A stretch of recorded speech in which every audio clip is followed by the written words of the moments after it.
Hi and welcome. Today we're going to be taking a look at the Adam T5V monitors.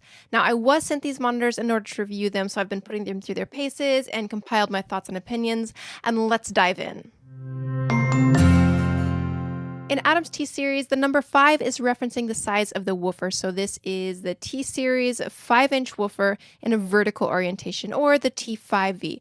Who are these for? These are designed to be an entry-level monitor from Adam Audio, taking their technologies that they use in their higher-end monitors and scaling it back down into something more budget-conscious. So let's talk about the specs of these monitors.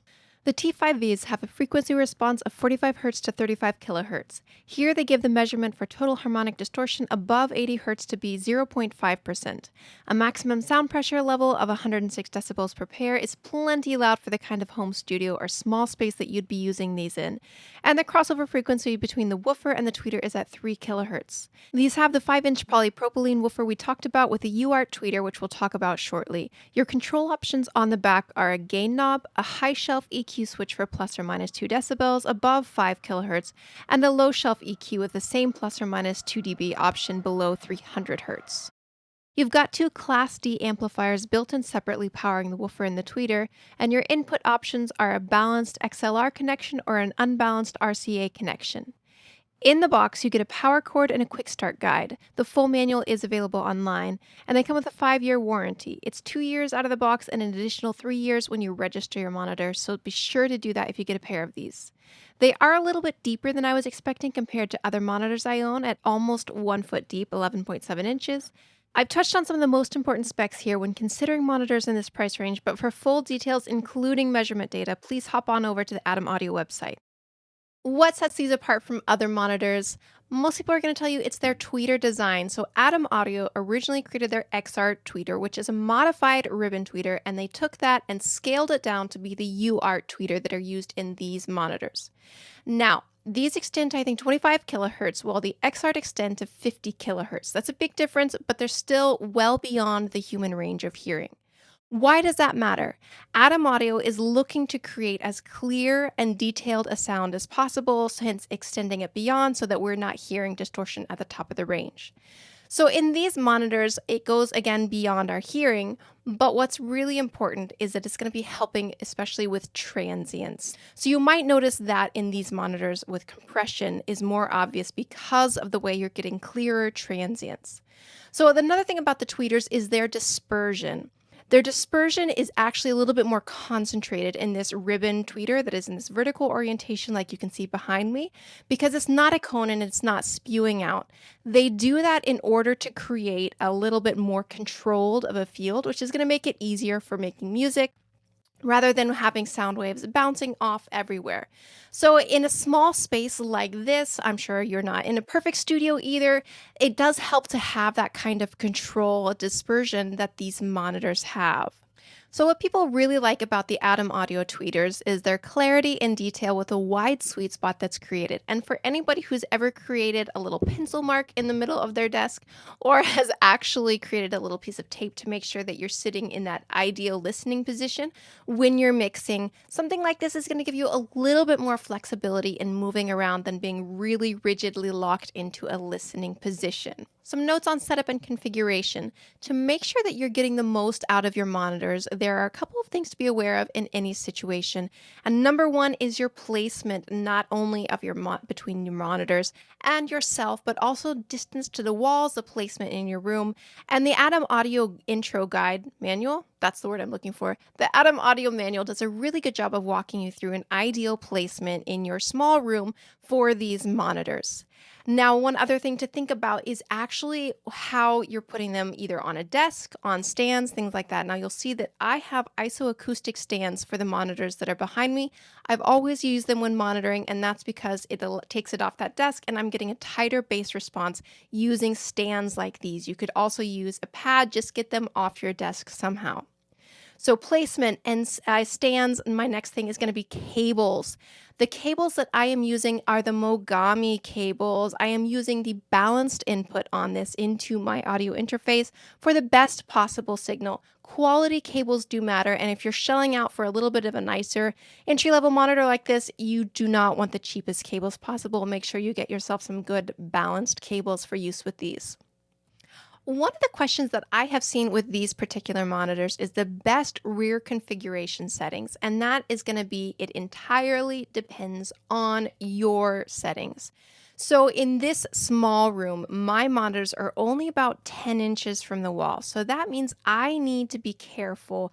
They are not actually a good 16 inches from the wall. And since these are rear ported, that means the bass is more likely to build up. Therefore, I have that low frequency switch set down by 2 decibels on both monitors just to prevent that extra bass from building up. If you're in a really treated room, a lot of foams everywhere, and you get them and it's sounding kind of muffled, you might want to boost that high frequency switch by the 2 decibels offered. On the other hand, if you're in a really, really bright room and it's sounding harsh, you could cut it. So again, the best rear configuration settings for the T5Vs really depends on the room you're in and what you need out of the sound. You've hopefully treated your room to the best of your ability, and after you have done so, and after you have placed your monitors to the best of your ability, in hopefully an ideal situation in whatever room you are in, then you might want to look into something like room calibration software just to make sure that you're getting the best sound you can and really not coloring the sound of them as much as possible with the room that you're in. Audio samples and testing. You're here because you want to know how these monitors sound, and that's great. But before we get ahead of ourselves with me playing audio through them so that you can hear what it sounds like, let's talk about this. Here we are as the green dot in this top-down view of a perfectly treated room with our monitors on our desk. We've carefully placed everything so that they're angled properly, we've got our equilateral triangle, and we're the proper distance from the wall, even though this fictional setup is on the long wall rather than the short. Now let's add a touch of reality and account for the fact that at this level of studio monitor, it's highly unlikely that you're in a perfectly treated and constructed room. I'm certainly not. The room is absolutely coloring what we're hearing. In order to create an audio sample for you, I would need to record the colored response of this room into a microphone, which is bringing its own color and abilities into play. Then I'd be throwing that into this video where you're listening on any sort of device, AirPods, laptop speakers, good headphones, bad headphones, your own monitors, and you are hearing audio that has been modified by the room, then by the microphone, and then by your audio output device. We are so far from the perceived output of these monitors in first person in any room, let alone a perfectly treated room, that is like playing a game of telephone. How accurate is that final audio that's reaching you? Not very. But let's get back to the Adam Audio T5Vs. Let's talk thoughts, pros, and cons. Adam Audio is taking their technologies and scaling them down into being something more affordable as a near-field monitor. So that means you're not paying for Class AB amplifiers that they have in their A series, but you're also not probably in a studio where that high of fidelity actually matters. When do I use them? Now, caveat, I am realistically on headphones most of the time, and that's because I know them really well from my work. However, when I bring in a co-writer, I do need a pair of reliable monitors, and I have enjoyed the wide sweet spot for that. It's just made things a little bit easier when working with co-writers. I do appreciate that Adam Audio offers a 5-year warranty on these monitors. Just in case they do need service, I would suggest keeping that box and the packaging they came in so that you can safely ship them. But that 5-year warranty for an investment like this is a good idea to me. These go down to 45 Hz, which means if you're playing that lowest A on the piano, you're not going to be hearing the fundamental. You would be hearing harmonic information. However, this is true for most monitors within this size and within this budget. So you're really not missing out on anything. If you really wanted to, you could get the subwoofer that Adam makes to go with these.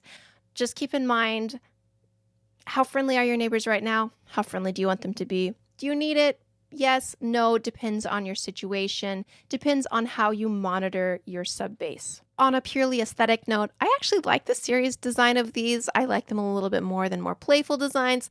That's just me and has nothing to do with the actual quality of the monitors. Are these going to help you make better music?